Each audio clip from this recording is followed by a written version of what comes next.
Let us begin where all journeys of transformation begin, not out there, but within. To be an empath in this modern world is to be constantly under siege. It's not just about being sensitive. That word, so often thrown around, does not capture the weight of it. It's like walking through life with your skin turned inside out. You feel everything: the joy, the sorrow, the stress, the chaos, the unspoken grief, the unacknowledged rage of the people around you. You carry emotions that don't belong to you.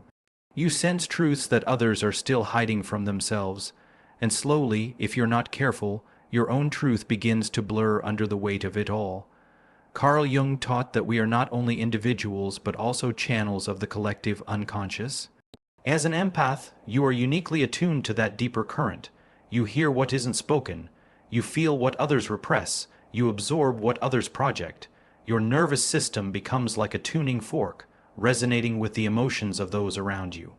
And while this gives you an incredible gift, a depth of compassion, a rich inner world, an intuitive understanding of people, it also leaves you vulnerable to energetic overload and emotional exhaustion. In this loud, toxic world, it becomes even harder. The noise is constant. Social media, news cycles, endless opinions, expectations, judgments. They scream at you from every direction. You try to stay grounded, but it feels like trying to find silence in the middle of a storm. And because you feel so much, you often confuse what is yours and what isn't. You take on guilt that isn't yours. You carry fear that doesn't belong to you. You react to energies that were never yours to begin with. And over time, you begin to forget who you are beneath all of it. This is the empath's dilemma. Your gift becomes your struggle. You were born to feel deeply, but now those feelings overwhelm you. You want to help others, but their pain begins to sink your own ship. You crave peace, but your inner world is constantly being hijacked by the chaos around you, and so you begin to question yourself. You wonder if you're just too weak for this world. You wonder if maybe there's something wrong with you. But there isn't. You are simply too open in a world that doesn't know how to handle openness. You are deeply connected in a society that rewards disconnection. You are attuned to truth in an environment that glorifies illusions. And the problem isn't your depth, it's that you haven't yet built the inner structure to hold that depth. That is what this moment is calling you to create. A strong center, a sanctuary within.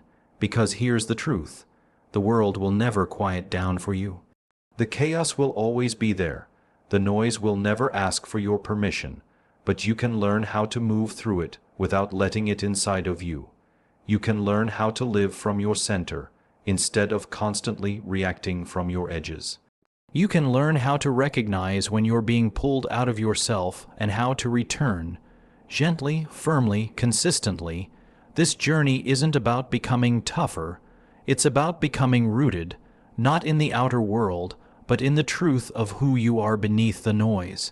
It's about learning to hear your own voice even when everyone else is shouting. It's about feeling everything, but being ruled by nothing, and that starts by creating an inner space that belongs only to you. A space where your thoughts are your own, your emotions are your own, your energy is your own. Imagine this space like an inner sanctuary, a sacred ground. No one else gets to enter unless invited. Not the negativity of others. Not the pressure, not the drama. This is where you return to remember who you are. This is where you connect to your soul. Not your roles, not your responsibilities, but your soul. The essence beneath the masks, the truth beneath the conditioning. And once you find this place, you begin to operate from it. You begin to navigate the world not from reaction, but from response. Not from overwhelm, but from inner clarity. You begin to choose where your attention goes, what energy you allow in, and what you refuse to carry anymore. Because now you have a foundation. Now you have a center. Now the empath is no longer lost in the world's pain, but standing firm, holding space, offering light. Your sensitivity does not need to disappear. It needs direction. It needs boundaries. It needs structure. And once it has that, your gift becomes a force of healing not only for others, but finally for yourself. Now that you've begun to understand the landscape within you, it's time to uncover one of the deepest traps that pull empaths away from their path: projection and emotional contamination. You walk into a room and without anyone speaking, you already know what everyone is feeling. You sense the tension before it's even acknowledged. You pick up sadness in someone's smile, anger in their silence, confusion in their eyes. And while others may be oblivious to their own emotional state, you are already carrying it. You become the container for feelings they won't even admit to themselves. This is where projection begins. People often unconsciously push their unresolved emotions outward. Their inner chaos, their guilt, their envy, their fear. Rather than confronting it, they hurl it into the world around them. And who better to receive it than someone with an open emotional field? Someone like you. Empaths absorb these projections like sponges, often without realizing it. You think the heaviness you feel is your own. You believe the doubt, the guilt, the anxiety creeping in must be coming from within you. But much of what you carry was never yours to begin with. Carl Jung spoke often of the shadow, the parts of ourselves we reject and refuse to see. The shadow doesn't vanish, it hides, and then it projects. The more someone denies their own pain, the more they unconsciously search for someone to hold it for them. The empath becomes the mirror, the emotional scapegoat. People may lash out at you without provocation. They may grow distant, critical, cold, but it's not truly about you. It's their own shadow reflected back at them through your presence, and yet you feel it, you carry it, you internalize it, and that is where the contamination begins.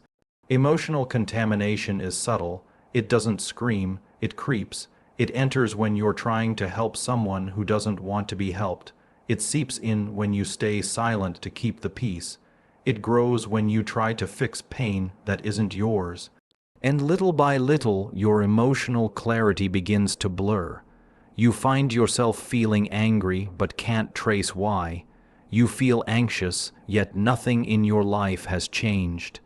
You feel lost, overwhelmed, unmotivated, and it doesn't make sense because you were fine just yesterday. That is not random, that is not weakness, that is the cost of carrying energy that doesn't belong to you. When you become a container for others' unprocessed emotions, you slowly disconnect from your own truth. You forget what peace feels like. You forget what your voice sounds like. You forget what your emotions actually are, because you're swimming in the emotional residue of everyone else. This is why boundaries are not just about saying no. For empaths, boundaries are a spiritual necessity, a psychic filter, a decision to stop being a dumping ground for energy that is not yours. And no, it doesn't mean you stop caring. It means you care from a place of integrity. It means you love without losing yourself. You listen without absorbing. You support without surrendering your emotional sovereignty. It also means recognizing when projection is happening. Not everyone who judges you is seeing you. Many are only seeing their own reflection. When someone calls you too sensitive, they are often deeply uncomfortable with their own feelings. When someone blames you for their mood, it's because they cannot face what's living inside them. And when someone drains you emotionally, it's usually because they have not yet learned how to regulate their own energy. This doesn't mean you blame them. It means you become aware, you watch the patterns. You pay attention to how you feel before, during, and after interactions. Do you feel light and clear, or heavy and fogged? Do you feel seen, or used as an emotional sponge? That is your signal. That is your inner compass. That is your soul whispering, this is not yours to hold. And once you become aware of this, something incredible happens. You begin to reclaim your emotional space. You begin to see the difference between your truth and someone else's projection. You begin to notice the energetic hooks, the guilt, the expectations, the manipulation. And you detach not with anger but with clarity. You stop trying to fix everyone. You stop personalizing every emotional wave. And for the first time, you begin to breathe in your own energy, clean and untainted. You'll find that many of the problems you thought were yours weren't. Many of the feelings that haunted you were echoes of other people's pain. And many of the judgments that wounded you were never really about you. They were reflections of wounds you didn't create. And when you see that clearly, your empathy stops becoming a curse. It becomes a choice.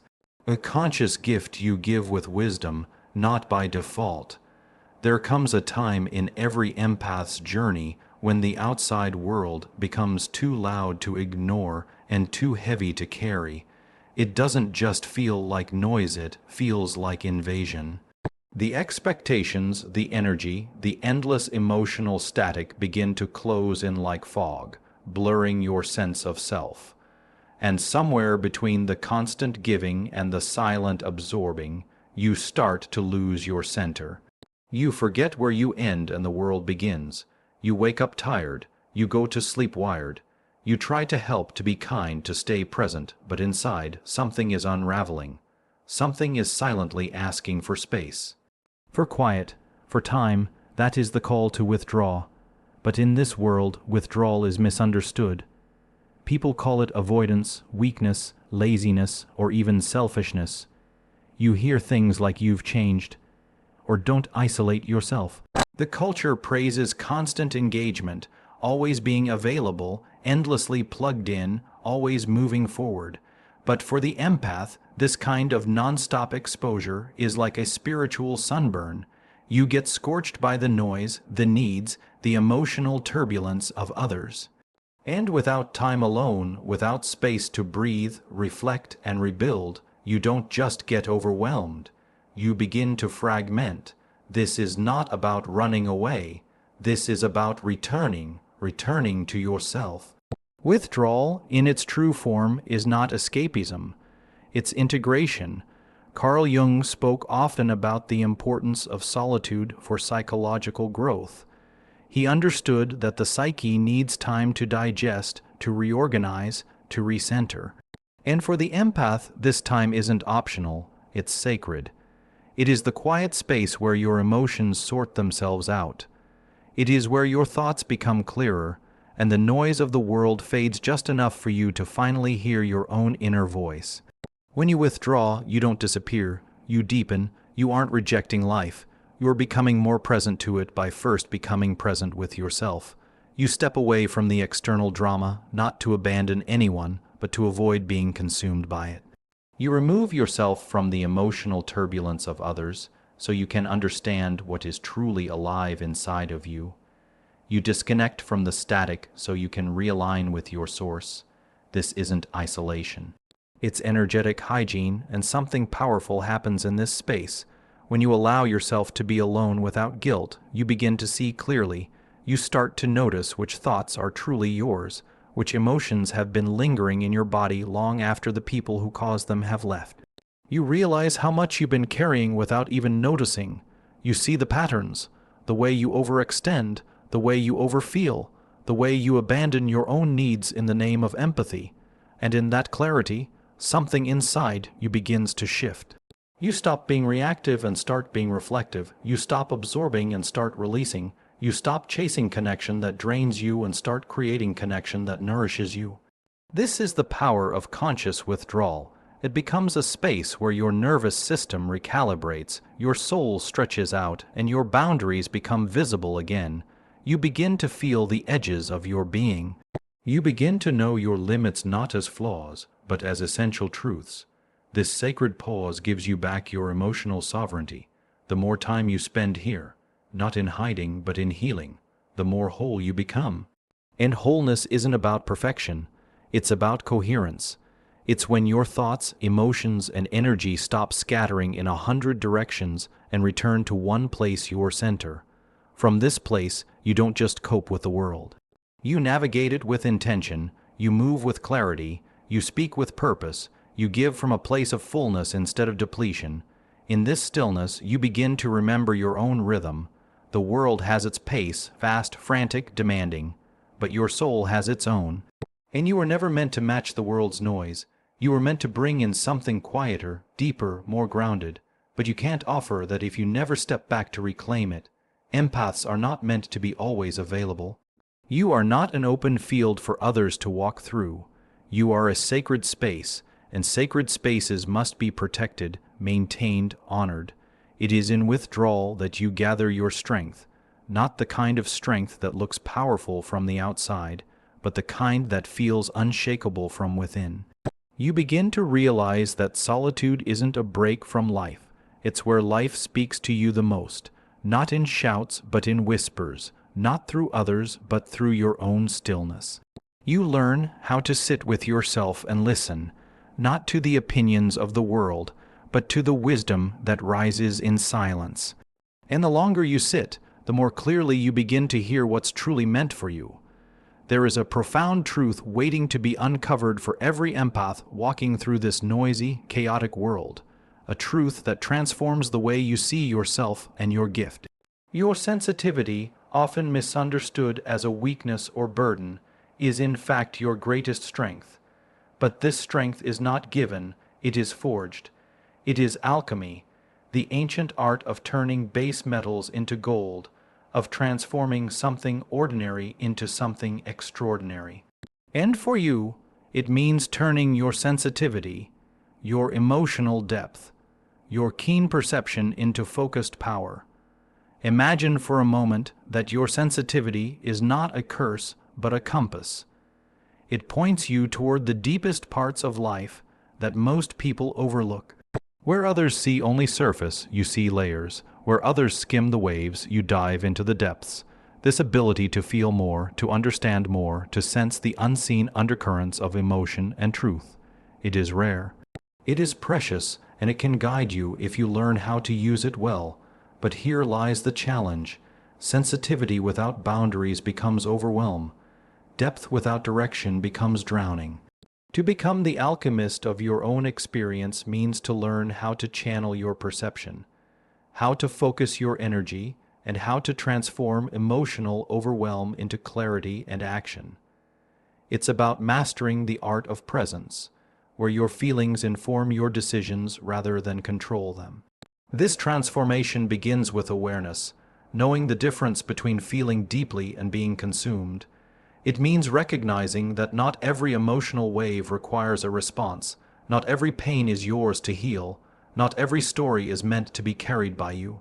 Sensitivity means you feel more, but strength means you choose what to engage with and what to release.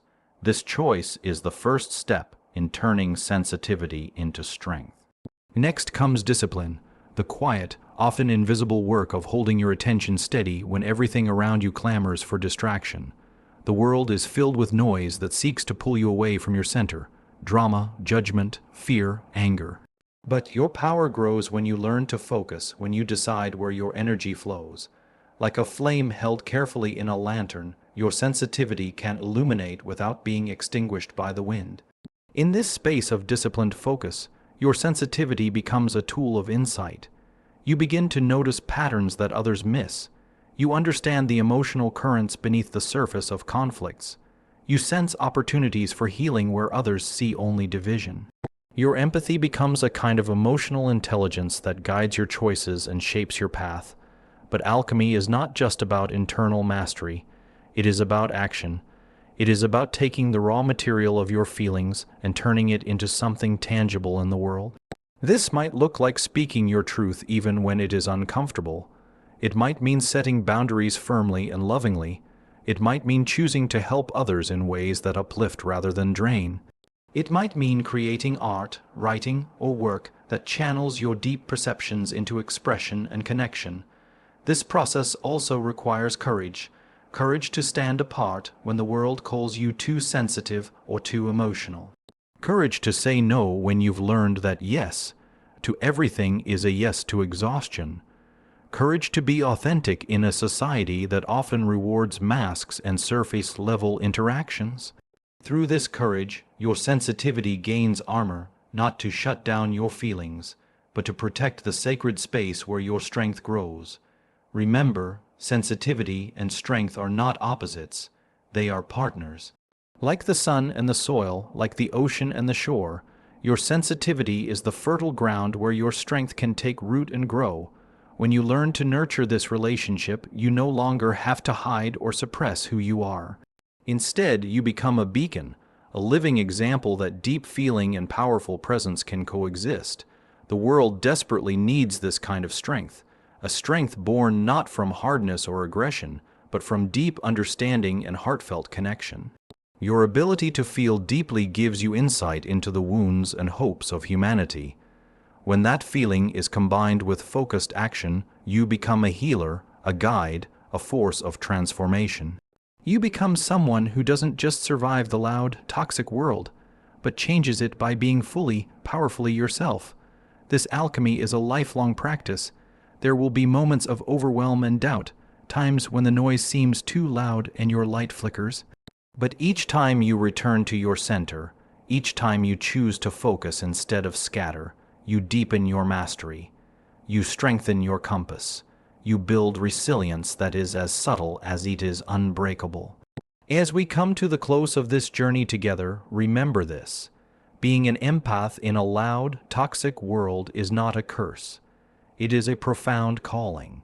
Your sensitivity, your depth, and your ability to feel what others cannot are gifts that, when nurtured and protected, become the foundation of your greatest strength. The world may be noisy and chaotic, but within you lies a sanctuary, a place of clarity, focus, and power that no storm can shake. By understanding your inner landscape, recognizing projections that do not belong to you, embracing the power of withdrawal to integrate and heal, and transforming your sensitivity into intentional strength, you step into your true self. You become not just a survivor of this world, but a quiet revolution, an unwavering light guiding others through the darkness. Hold fast to your center, protect your energy, and let your empathic heart be the source of your unstoppable power.